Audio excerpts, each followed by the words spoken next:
The first American slaves weren't African. In 1495, Columbus sent 550 native people to Europe in chains. They were taken from the Caribbean and sold in Spanish markets. He used slavery to fund more voyages to the New World. One young girl was even gifted to a friend of Columbus. Most captives were women and children. Indigenous women were often worth more than men. They were valued for sex, childbirth, and obedience. Children were prized for their adaptability. Native slavery existed before Europeans arrived. Tribes like the Iroquois enslaved rival captives. In the Pacific Northwest, slaves sealed elite marriages. These systems were limited to cultural traditions. Europeans turned slavery into a business. By the 1800s, it spread deep into the American West. In Utah, Mormon leaders bought native children from traders. Brigham Young claimed it was to buy them into freedom. In California, native slaves worked for settlers during the gold rush. Some were tortured. Others were used as target practice. The U.S. military forced entire tribes from their lands.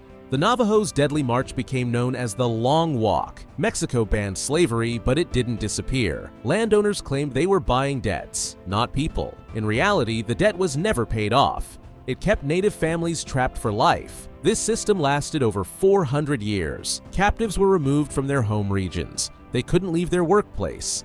Pay was minimal or non-existent. Native populations collapsed from both disease and slavery. In some areas, up to 90% of people were lost. Raids spread infection, and disease led to more raids. Unlike African slavery, native slavery was denied and hidden. That's why it's missing from most school textbooks.